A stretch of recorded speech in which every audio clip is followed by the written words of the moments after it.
Just when you thought it was safe to fill up your car again, this happens. Hi, it's me again, and fuel prices have been falling lately, which is pretty good, right? I've noticed a big difference in fuel prices down near me, and Essex was always expensive for fuel anyway, but I have noticed it coming down a bit. And then I see headlines like this. Van drivers face extra £220 yearly bill to fill up with diesel, Labour says. Why just van drivers? The other vehicles run on diesel. My Range Rover runs on diesel, but I got good news about the Range Rover. Finally shifted it. I know I'm no longer stuck with a 3.6 litre V8 twin turbo Range Rover. It's gone. It's gone. I've got a Fiat 500 with a Euro 6 engine, meaning I can go into the ULEZ zone and I can go into the clean air zones of France when I do my road trips and stuff. So, yeah, quite happy to get rid of the bloody Range Rover. But it says here, look, ministers have so far failed to rule out a 12p rise in fuel duty, which could come in without government intervention. They don't want you driving a diesel. Most of them aren't ULEZ compliant. Only the very latest ones are ULEZ compliant. They don't want you driving them. They don't want you anywhere near them. The cost of diesel is through the roof. And I never understood why diesel costs more than petrol, because when you make petrol, you get diesel by accident. That's how we studied it in science. It was a good while ago, so I could very well be wrong, granted. But when they have that tower thing, don't they, and they boil it off, and then it comes off at different levels, and they do it to make petrol or aeroplane fuel or whatever, and diesel is a byproduct of that. So how is a byproduct costing more than the product they were trying to make in the first place?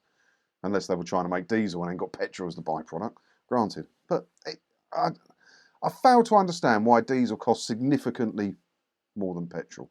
It's because they don't want you having diesel cars. There was a big push years ago, wasn't it? Buy a diesel car, buy a diesel car. Here's some incentives, buy a diesel car. Now, all those poor people have been driving diesel cars for a long time. No, you can't drive a diesel car anymore. No more diesels for you. The government spending watchdog, the OBR, estimates a planned 23% hike at the spring budget in mid-March if there's no change in policy. The figure is based on inflation and the assumption a 5p cut will come to an end. It would be the first time the government has raised fuel duty since 2011, thanks to the Sun's Keep It Down campaign. Well, don't take all the credit for that. You can have some credit, the Sun, but you can't have all the credit for that. But yeah, that's like 11 years they haven't raised fuel duty. But yet they're still making, what was it, 60, 70 pence a litre on fuel. So they don't need to raise fuel duty when they're cashing in that much. And it's absolutely ridiculous. There's so many other countries where fuel is cheaper, and like next door neighbour countries as well. France, Spain, Germany, it's all cheaper. It's all cheaper. Why are we getting bent over for the cost of fuel? The roads are bad enough as it is. At least let us use them a little bit cheaper. The average unleaded petrol price is 148p per litre and 170p a litre for diesel, the RAC say. A government spokesman last night said, "We do not comment on speculation around tax changes outside of fiscal events." Well, there's very rarely smoke without fire, isn't there? And they do leak these things sometimes to test public opinion, to see how the public would react to it. So if that is what it is, here's my reaction to it. Stop it. Stop it. 170p a litre to put your diesel in your van or your car or your 4x4. Or whatever, and most of them aren't ULEZ compliant. So if you go anywhere inside the M25 soon, you're going to have to pay £12.50 a day, which is ridiculous. I told you before, my niece drives, it's a 2009 Ibiza. It's not an old car. It gets great mileage for the diesel. It's a 2 litre TDI Volkswagen engine, isn't it? She gets great mileage out of it, but it's not ULEZ compliant. So now the thing is worthless. So she's trading it in for a little petrol. I got rid of my Range Rover, not necessarily because of this. It was just driving me mad. The thing was too big. It was too big. I didn't want to get stuck with it. So I've gone and got a little Fiat now, which I love. It's my third one. But not the point really, is it? Yeah, I don't know.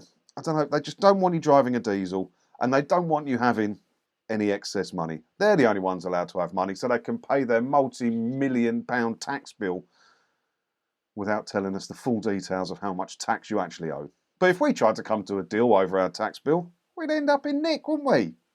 So what do you reckon about this then? Do you drive a diesel out there, and have you been thinking about cashing it in? If it's not ULEZ compliant, you might want to get that done now before prices fall even further. If you're in a position to do so. If you're not in a position to do so, that's bad, right? There's a lot of tradespeople out there They have their old transits or whatever, not even that old, they're not ULEZ compliant.